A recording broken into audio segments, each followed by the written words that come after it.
با استقبال جشن 30 سالگی استقلالیت دولتی جمهوری تاجیکستان در شهر استرافشان، بنیاد تعمیر و نوسازی بیشتر از 450 انشاءات جشنی به نقشه گرفته شده است.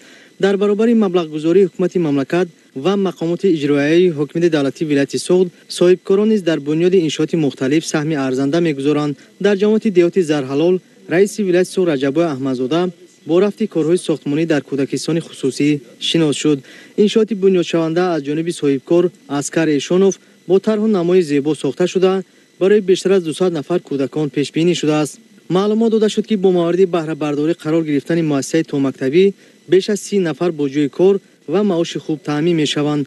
ضمن بازدید رئیس ولایت توجه مسئولین را برای سری وقت انجام کارهای ساختمانی و دقت دادن به صفت آن روانه نمود. طوری که مشاهده گردید در انشاءات مذکور ساختمانچیان به کار جلب گردیده کارهای ساختمانی در عرصه انجامیابی قرار دارد. در کودکستان خصوصی تمام شرایط تعلیم و تربیت با نظرداشت طلبات امروز مهیا کرده می شود.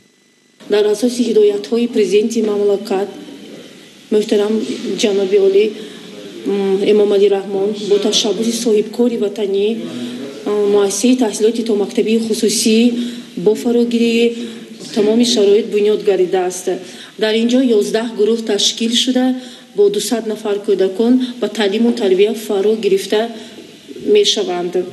ما از این تشبث روح بلند گردیده با جناب عالی محترم امام علی رحمان میnnتداری خود را بیان می نماییم.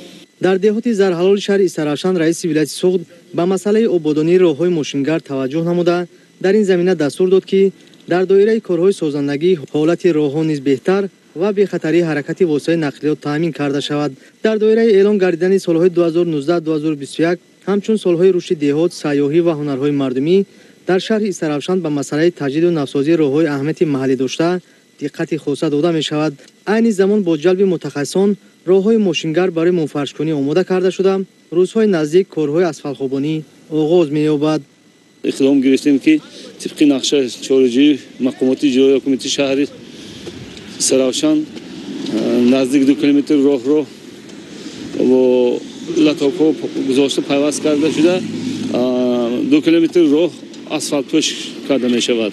ما مثال طبق سپارشی وزارت نقلیات مقامات دولتی نظارت راههای اتومبیلگردی ولایت سوخت اقدام گرفتیم که 5 کیلومتر راه تعمیر و ازامسازی کرده شود.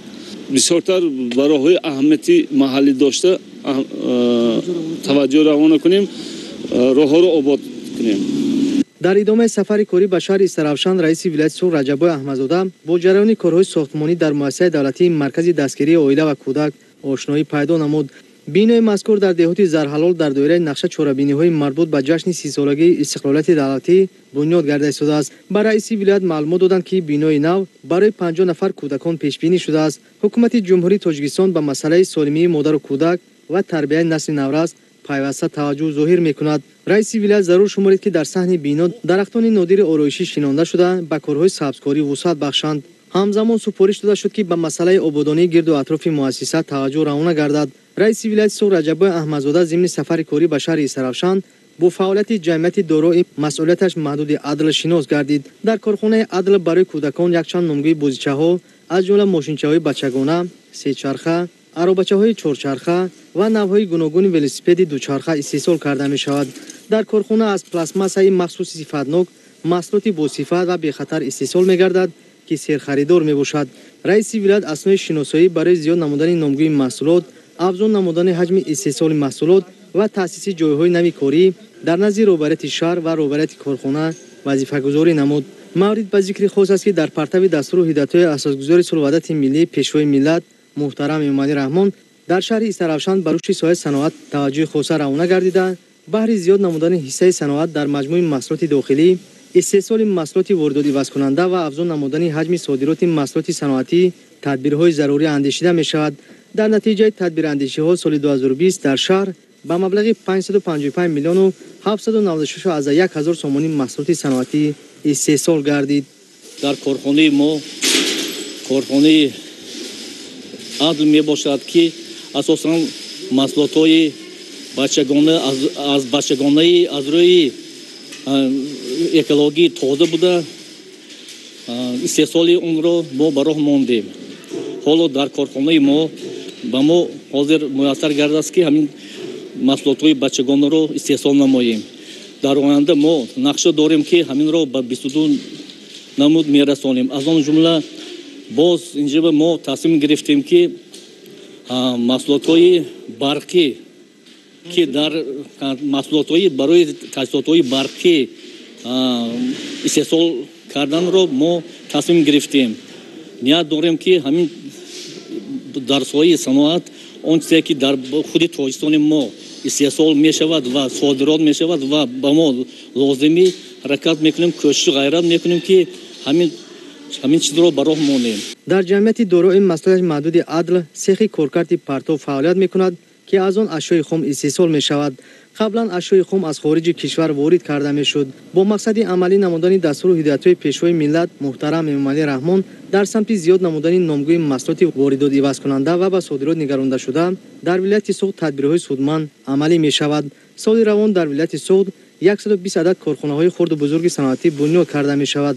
ҷамъияти дорои масъулияти маҳдуди адл дар нақша дорад ки дар оянда фермаи чорвои калони Шохдорро таъсис ва бо ин васила самти фаъолиятро васеъ намояд. рушди соҳаи кишоварзӣ имкон медиҳад ки амнияти узуқаворӣ таъмин ва бозорҳо бо маҳсулоти кишоварзӣ фаровон гардад. дар шаҳри Истаравшан бо мақсади самаранок истифода намудани замин кишоварзону заминдорон садоқатмандона меҳнат мекунанд. дар ҷамоати деҳоти Зарҳалол бо ташаббуси 7 нафар саҳмдорон чоҳи амудӣ кофта шуда рӯзҳои наздик ба истифода дода мешавад. раиси вилояти Суғд Раҷабой Аҳмадзода иқдоми кишоварзони ин минтақаро хуш истиқбол намуд ва барои рӯёндани ҳосили фаровон бунёди боғҳои интенсивӣ, истифодаи тухмиҳои хушсифат ва саҳм гузоштан дар рушди соҳаи кишоварзӣ тавсияҳои муфид дод. деҳқонони ин минтақа мегӯянд ки дар гузашта бо сабаби мушкилоти норасоии оби полезӣ ҳосили дилхоҳ ба даст намеоварданд. баъди кофтани чоҳи амудӣ дар заминҳои худ бо масъулияти баланд ва умеду боварӣ меҳнат мекунанд. пеш акун анча азобомыз ҳавайб шуд. дур буд об, аввал шестой меомад, об дер мехӯрдем. мана акун худо хоҳад мана ҳамин искиважа сохтем, худо хоҳад ин сафараш нағз мешавад, ҳосилноки хуб мешавад.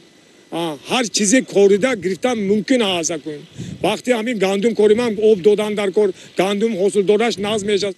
дар заминҳои хоҷагии деҳқонӣ Муқбил Турсунбоев ба таври таҷрибавӣ картошкаи барвақтӣ кишт карда мешавад. раиси вилояти Суғд дар маъракаи картошкашинонӣ иштирок намуда супориш дод ки ҳангоми кишту парвариши зироатҳо қоидаҳои агротехникиро риоя намоянд. ин заминҳо ба минтақаи нисбатан гармтар наздик аст ва аз ин хотир картошкаи барвақтӣ ба таври таҷрибавӣ кишт карда шуд. бино ба маълумоти мавҷуда дар соли 2021 дар ҳудуди шаҳру деҳоти Истаравшан маҷмӯан кишти картошка ба майдони 3401 гектар расонда мешавад ки аз он 2100 гектар дар хоҷагиҳои деҳқонӣ, 934 гектар дар заминҳои назди ҳавлӣ ва 70 гектар кишти такрорӣ маҳсуб ёфта нисбат ба соли гузашта 387 гектар зиёд мебошад. барои гузарондани кишти саривақтӣ 9312 тонна тухми захира карда шудааст ки нисбат ба эҳтиёҷот 11 тонна зиёд мебошад. طبق دستور سپارش‌های اساسگذار صلح و وحدت ملی پیشوای ملت پرزیدنت جمهوری تاجیکستان محترم امامعلی رحمان سال از سال کشاورزان استراوشان میدان کشتی کارتوشکا رو زیاد نموده ایستادند. منطقه استراوشان رو به دو تقسیم میکنیم، منطقه پایانی و بالایی. من خیلی که امروز دیده ایستاده در منطقه پایانی کشتی کارتوشکا آغاز گردید که کشتی کارتوشکا موافق نقشه 3104 گکتار به نقشه گرفته شده است که سال گذشته 2727 گکتار کشتی کارتوشکا گذرانده شده بود. در جماعت دهات زرحلال که امروز ما قرار داریم، من امروز 40 گکتار به حساب خواجگاه دهقانی و 57 گکتار حساب خواجگاه اهالی کشتی کارتوشکا گذرانده می شود که من امروز در خواجگی دهقانی مضبوط جماعت دهات زرحلال کشتی کارتوشکا آغاز گردید. дар идомаи сафари корӣ раиси вилояти Суғд Раҷабой Аҳмадзода дар мавзеи Зарнисор бо раванди корҳои азхудкунии заминҳои аз гардиши кишоварзӣ берунмонда шинос шуд. бино ба маълумотҳо дар ин мавзеъ зиёда аз 4000 гектар замини кора мавҷуд буда то имрӯз бо маблағгузории мақомоти иҷроияи ҳокимияти давлатии вилояти Суғд дар самти ба гардиши кишоварзӣ даровардани заминҳои ин мавзеъ як қатор корҳо ба сомон расонда шудааст. дар мавзеи Зарнисор аз ҷониби ширкати кишоварзӣ Имрон Суғд 200 гектар замин ба гардиши кишоварзӣ ворид карда мешавад. соли равон дар майдони 30 гектар боғи интенсивии сиёҳолӯ ва хуш бунёд гардида با اصول قطرگی آبیاری می شود تا این زمان ظرف‌های کلان برای نگهداری آب تشکیل گردیده توسط چاه‌های عمودی کوفته شده این زمین‌ها آبیاری می‌گردد. پیوست‌کنی قبورها به انشاءات آبرسانی ادامه دارد و در عموم زمین‌های از خودشونده ثمرناک استفاده می‌گردد. در نظر است که دیگر نمگوی محصولات کشاورزی، کشت و پرورش و در این زمینه سپارش‌های سرور دولت محترم امامعلی رحمان در مورد عاقلانه استفاده نمودن زمین اجرا می‌گردد. رئیس ولایت سوغ رجب‌بای احمدزاده به شخصان مسئول دستور داد که زمین‌های بیکارخوابیده به گردشی کشاورزی وارد و آن نفرانی که در این موضع صاحب زمین هستند زمین‌های خود را ثمرناک و عاقلانه استفاده برند. در این زمینه بنیاد باغ‌های اینتنسیوی پرورش محصولات کشاورزی ضرور شمرده شد. در سمت به مشکلی فعالیت نمودن پایگاه‌های آبکشی و پیشگیری صدمه‌های برقی شخصان مسئول وظیفه دار گردیدند. از اولی ماه فوریه موافقی نقشه چورابینی تصدیق گردیده کارهای تعمیری باید به آماده نمودنی زیرزگاه برقی برای منتظم فعالیت نمودنی پایگاه آبکشی آغاز گردیده است. نقشه چهاربینی زیاده از 40 بند عبارت بوده تا سنه 10-12 مارت به پورگی به انجام میرسد. موافق این نقشه تعمیری جاری و اساسی ترانسفورماتورهای بلند قدرت و اسلاک‌ها در زیرزگاه برقی استوار 221 به دسته‌های تعمیری کاری سفربر شدند به ناحیه ظفرآباد. اینچنین در زیرزگاهی در دهی روشنی ناحیه ظفرآباد که به پورگی سمتی فعالیت کشاورزی اساس‌های آبکشی از همونجا عبارت میباشند. 11 کیلومتر خطهای برقی شدتش 35 کیلوولت به 110 کیلوولت گذرانده شده است که باز هم برای منتظم با برق تامین نمودنی خواجگی یا رسانی کشاورزی اینچنین پایگاه ها آبکشی و اینچنین چاهای عمودی یک تاثیری مثبت خود را میرساند. اجرای دستور سپارش‌های به میان گذاشته شده امکان می‌دهد که نشانده‌های اقتصادی و اجتماعی زیاد و رشد تمام ساحه‌ها تامین گردد. برای عملی گردنی آن باید از تمام ظرفیت‌های موجوده مقصدناک استفاده کرده شود.